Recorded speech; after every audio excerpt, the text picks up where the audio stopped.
I'm Jill, and like many of you, I am stuck at home looking for things to do. So one of the things I've been doing recently is rewatching some of my favorite movies and TV shows. And one of my favorite movies is Fireworks. This is quite an old movie. It won the 1997 Venice Film Festival. So it's more than 20 years old, but at least in my opinion, it holds up because I have watched it more than once. Now, this is my personal copy, because as I said, it is a favorite. But it is also available on Hana-bi, so you can check it out with your library card online. So get the Hana-bi app and look for Fireworks. If you've not seen this movie, like I said, I highly recommend it. What the movie is about is there's a police officer whose wife is dying. The doctors have said that there's nothing else they can do for her, and they have sent her home. And he wants to take her on one final trip before she dies. But he doesn't have any money, and he tries to get a loan, pay extension. He can't get it, so he decides to get the money to take his wife on this final trip. He's going to rob a bank, and of course everything spirals out of control from there. But of course that's the plot of the movie. And if that sounds interesting to you, click on Fireworks and go watch it. But beyond that, there's also just the fact that it is a Takeshi Kitano film. Now, Takeshi Kitano is a big name in Japanese filmmaking. If you're a big film buff, you may have already heard of him. When he makes a movie, he writes, directs, produces, stars in the movie. So anytime that you see one of his movies, it has a definite point of view. Like even if you didn't know it was one of his movies, you can very clearly see that it's one of his movies. And the things that make his movies stand out is one, no matter what kind of movie it is, and he rarely does a comedy. He's got a couple comedies, but for the most part, they're more like this one where it's more of a crime caper kind of situation. He started out as a stand-up comedian, so all of his movies have this really dark sense of humor that goes all the way through.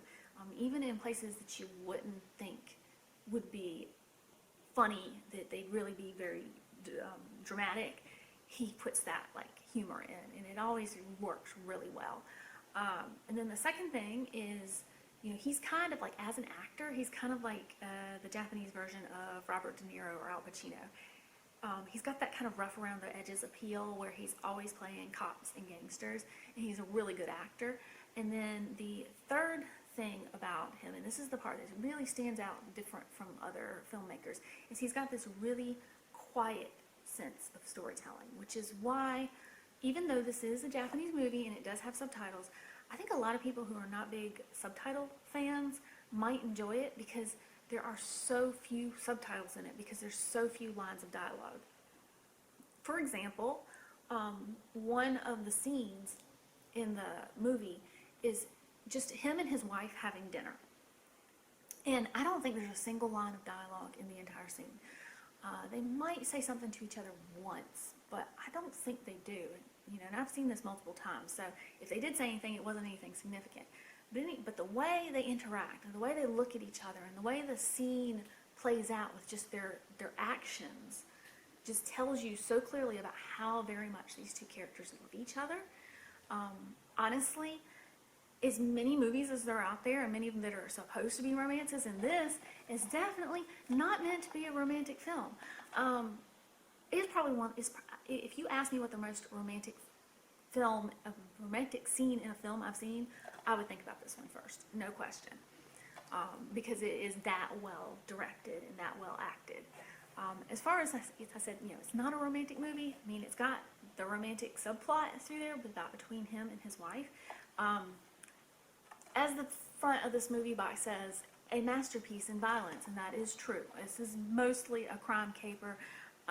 It is not appropriate for children. It's definitely a hard R rating. They have big gun battles with blood flying everywhere. Lots of that kind of stuff goes on in this. So it's not appropriate for every audience, but if that's not something that would put you off, I'd say give this movie a shot. I mean, even if you're not a big fan of subtitles, give this movie a try because it is so well done. I think you're going to really enjoy it. And now, while I'm doing recommendations, when you watch movies, you gotta have snacks. One thing I've been eating a lot of lately is Wasabi Peas. I bought a 2-pound bag and I just got them today, and I will get through these in 2 or 3 days, because once I start eating them, I cannot stop. So if you like stuff that's spicy and crunchy, give wasabi, and you haven't had wasabi peas before, give them a try. The wasabi spicy is a little bit different than, you know, jalapeno, Cajun kind of spicy, but it's still very good if you like something with some kick. And also I'll mention these did originally come in a, you know, regular branded packaging, but I took them out and transferred them to nice clean packaging for safety reasons. So that's something you might want to give some thought to too if you're getting packaged goods coming in the house from the grocery store. You might want to transfer them to something like a Ziploc bag from your house that you know is clean. And I hope everybody is staying safe and healthy and not getting too stir crazy while you're here stuck in your homes. And if you're looking for something to do, please give fireworks a try. Like I said, it is on Hana-bi, and you can check it out with your library card.